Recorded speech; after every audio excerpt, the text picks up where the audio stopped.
Привет-привет! Вы на канале Smolly Dolls, и в данном видео я проведу эксперимент по окрашиванию подручными средствами трессов из козочки. Это натуральные волосы, я купила эти трессы в интернете, заказала по почте у одного мастера сразу партию и окрашенных, и не окрашенных волос. Вот это пример окрашенных волос профессиональной краской. Волосы выглядят ярко, красочно, красиво, и они смотрятся на самих куклах очень эффектно. Я такие трессы ввязываю в голову, мастер-класс есть на моем канале. Также можно их клеить или пришивать к голове куклы. Такие волосы легко укладываются, и при желании можно делать разные прически. Итак, для эксперимента я буду использовать натуральные трессы из шерсти козочки. Не окрашенные. Я разрежу тресс на маленькие кусочки. В эксперименте у меня будет участвовать 8 разных красителей, поэтому я отрезала 8 небольших отрезков. Перед покраской нужно обязательно хорошо расчесать тонкой расческой все волосы, потому что натуральные волосы, они путаются очень легко, и в итоге покраска может быть неравномерной. Первое, что я буду использовать в эксперименте, это хна оттеночная цвета шоколад. Производитель обещает насыщенный коричневый цвет. Второе, что я использую, это перманентный маркер голубой. Третье, это самый обычный фломастер фиолетового цвета. Четвертое, это акриловая красная краска. Пятое, это гуашь зеленого цвета. Шестое, это масляная пастель, карандаш. Седьмое, это самая обычная акварельная краска. И восьмое, в качестве интересного эксперимента я решила взять малиновый чай. Также можно попробовать взять все, что вы используете для покраски, например, яиц, луковая шелуха и так далее. Также я подготовлю небольшие отрезки губки для мытья посуды, чтобы наносить ей краску на волосы. Первое, чем я буду красить, это хна. По инструкции нужно налить горячей воды и добавить туда порошок.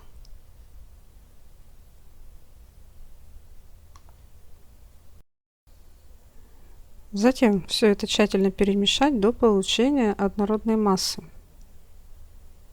Я буду использовать пластиковую палочку, ручку от кисточки.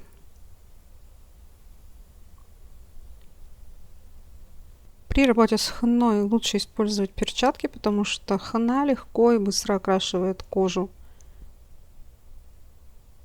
При помощи губки я нанесу полученную массу на волосы и оставлю до полного высыхания по инструкции на 30 минут.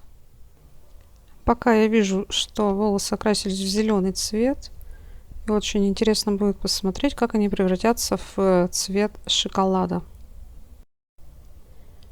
Второй по списку у меня перманентный маркер. Я начну прокрашивание с кончиков, постепенно поднимаюсь вверх. Процесс окраски маркером, конечно, занимает больше времени, но все-таки мне интересно посмотреть, что получится, ведь перманентный маркер очень хорошо держится на различных поверхностях, и даже при желании зачастую его трудно удалить, стереть. Первую сторону я окрасила, и также необходимо прокрасить со второй стороны.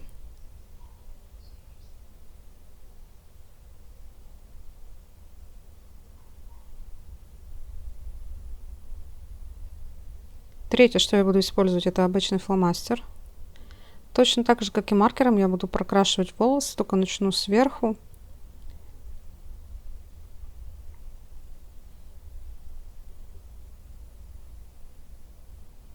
Окрашивание фломастером тоже занимает довольно много времени, и когда уже тресс будет полный, целый метр на куклу, то, конечно, времени потратится много.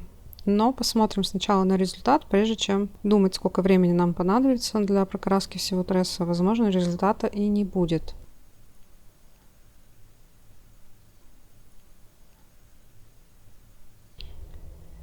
4-й мой краситель — это акриловая краска. Она очень густая, и я знаю, что при окрашивании ткани или вязаного полотна, я красила платье для куклы, акриловая краска твердеет, и материал тоже становится жестким, поэтому я разведу ее немного водой.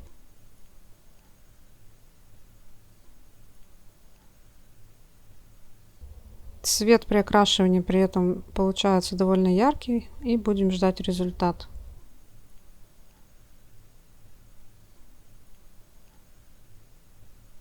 Следующий краситель — это гуашь. У меня зеленого цвета. Гуашь не делает жестким ткани, поэтому я сразу буду окрашивать, не разводя водой.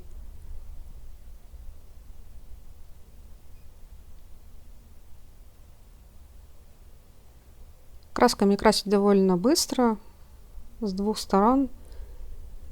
Времени отнимает немного. Следующий мой краситель — это акварель.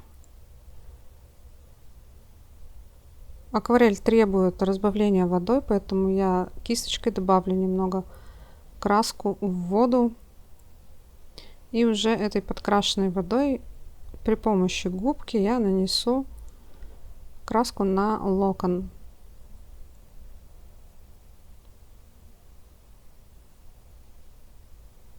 Очень быстрый способ окрашивания, не займет много времени, когда тресс будет длинный.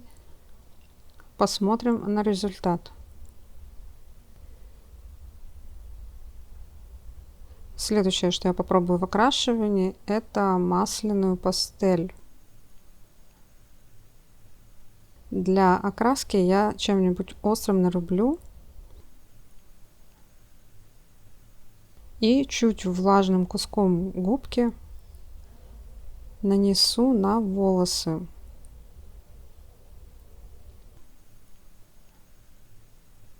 Цвет получается не такой яркий, как при краске, но можно выбрать пастель другого цвета, более яркого, и, возможно, результат будет уже лучше.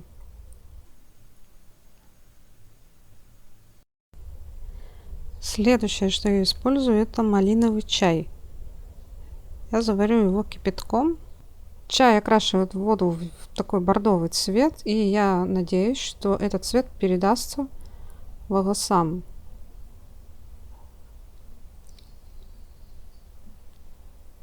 Я положу весь локон прямо в баночку с заваренным чаем и оставлю так примерно на 30 минут.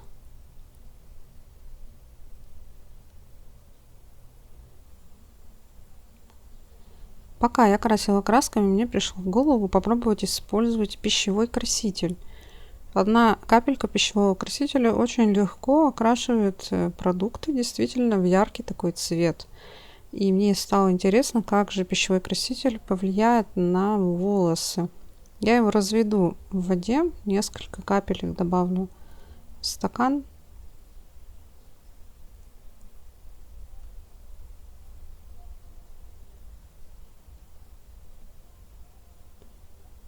И так же, как с чаем, просто опущу весь локон в этот стаканчик с разведенным красителем и оставлю на полчаса. Прошло полчаса после последнего локона вот этого в красителе. Смотрите, какой цвет дал краситель.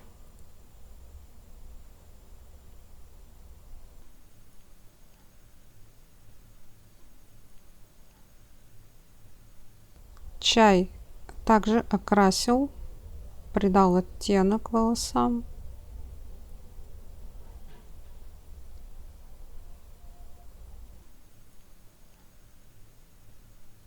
Все остальные волосы за это время подсохли, и мы отправляемся промывать локоны. Под проточную воду я буду по очереди опускать окрашенные волосы и смотреть, что происходит.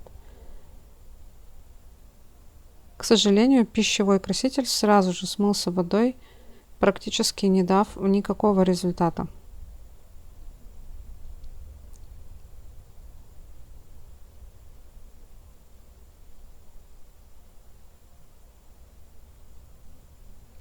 Волосы из чая также смылись.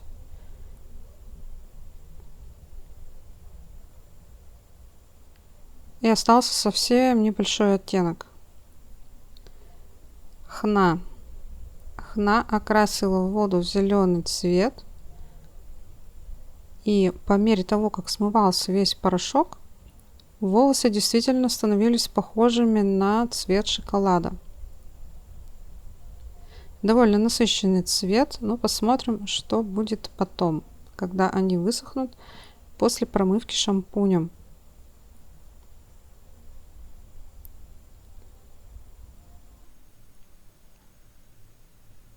Перманентный маркер. Под струей воды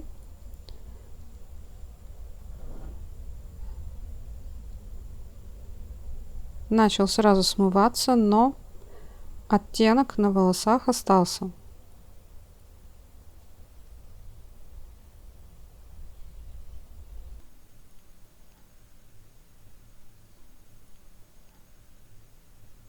Фломастер также сразу окрасил воду в фиолетовый цвет, но тем не менее на волосах остался довольно-таки яркий оттенок.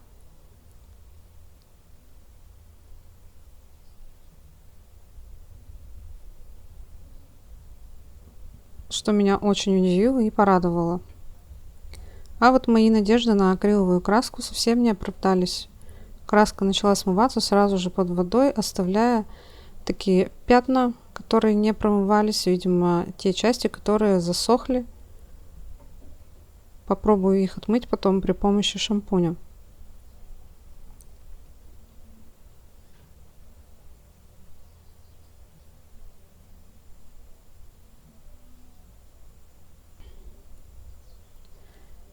Гуашь тоже стала сразу активно смываться, но тем не менее цвет остался на волосах довольно яркий.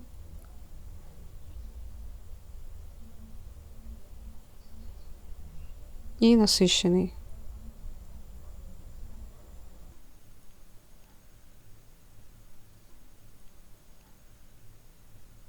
И акварельная краска. Она окрасила воду совсем чуть-чуть. И большая часть краски осталась на волосах. Цвет тоже довольно-таки яркий.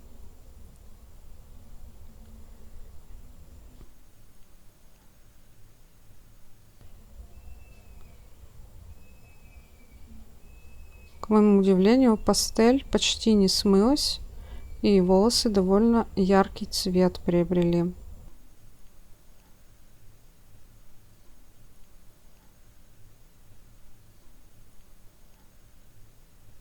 Я разложила все локоны сушиться на салфетку, и через некоторое время обратила внимание на то, что почти все красители дали цвет на салфетку, покрасили.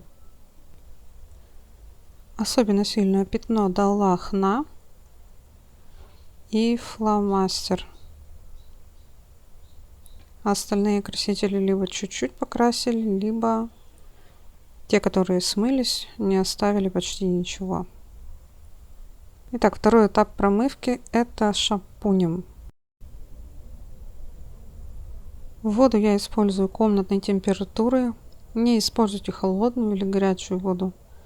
Я добавляю шампунь и хорошенько размешиваю до получения небольшой пены. И окунаю туда все локоны сразу. Так как основную краску мы уже смыли, то по идее они не должны сильно краситься. Но я на всякий случай буду использовать перчатки. Хорошенько промываю в этой воде. Сначала все вместе, потом каждый локон по отдельности.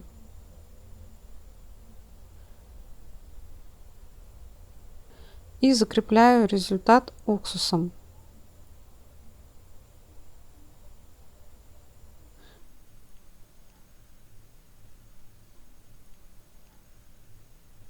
Давайте оценим результаты после высыхания всех волос. Первый у нас была хна.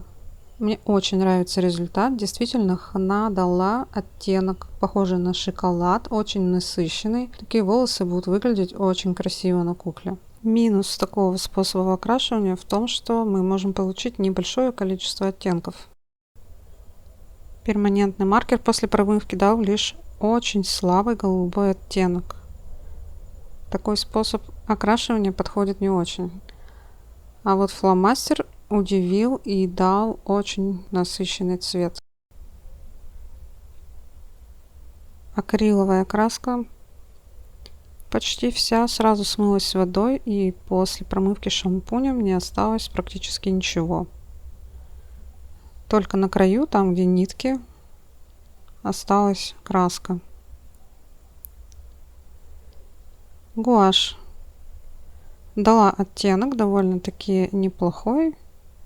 Возможно, при повторном окрашивании цвет будет яркий, и такой способ окрашивания я буду использовать на волосах.